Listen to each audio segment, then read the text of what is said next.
Hundreds of people have turned out to greet the royal couple, who have been welcomed by groups including a local pipe band and schoolchildren. King Charles III and his queen consort have delighted hundreds of people in Dunfermline as they hold their first joint public engagements since royal mourning ended. The royal family couple, who have made the trip to mark the former Scottish town becoming a city, have been welcomed by groups including a local pipe band and schoolchildren. They attended a council meeting at the city chambers where the king will formally mark the conferral of city status on Dunfermline. Before the king made a speech, King Charles said, "There could be no more fitting way to mark my beloved mother's extraordinary life of service than by granting this honor to a place made famous by its own long and distinguished history, and by the indispensable role it has played in the life of our country. Now, of course, we gathered to celebrate this great occasion but also to commemorate the life of Her late Majesty, whose deep love for Scotland was one of the foundations of her life.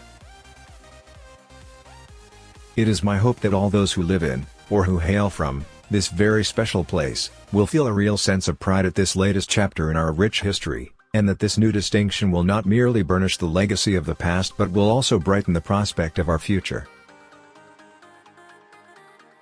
Scottish First Minister Nicola Sturgeon arrived at Dunfermline City Chambers ahead of the visit from King Charles. However, some in the crowd outside booed loudly as she arrived, while many others cheered. Miss Sturgeon waited alongside other officials outside the cathedral to greet the king and queen consort, the queen consort upon their arrival.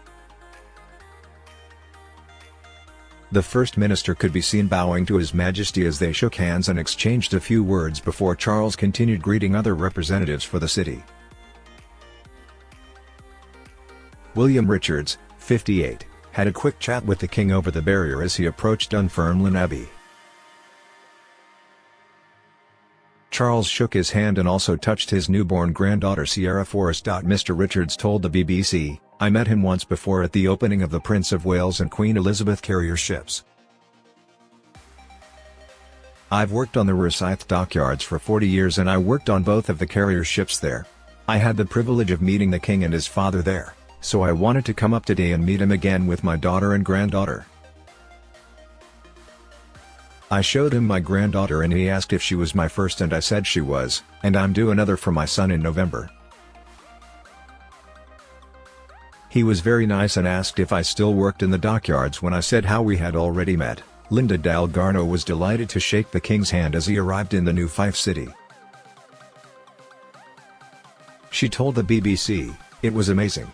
It was so emotional to shake his hand. We weren't sure if he would come round and see everyone but he did and it was something to remember." It's history for the city. The King and Queen consort are visiting Dunfermline Abbey to mark its 950th anniversary and meet representatives from historic Scotland to learn about the history of the local area. Later today, the King and his wife will also host a reception at the Palace of Holyrood House in the Scottish capital of Edinburgh to celebrate British South Asian communities. This will see them meet up to 300 guests of British Indian, Pakistani, Bangladesh, Sri Lankan, Nepalese, Bhutanese and Maldivian heritage from throughout Britain. It will be an event that will recognize the contribution many from these communities have made to the National Health Service, arts, media, education, business and the armed forces. In a first after becoming king, the new monarch will also hold an investiture ceremony for a small group of local people. Since the Queen's Platinum Jubilee celebrations in early June, 8 places throughout the UK have won city status. The bid from Dunfermline for this status was based on its heritage and its historic status as an ancient seat of royal power.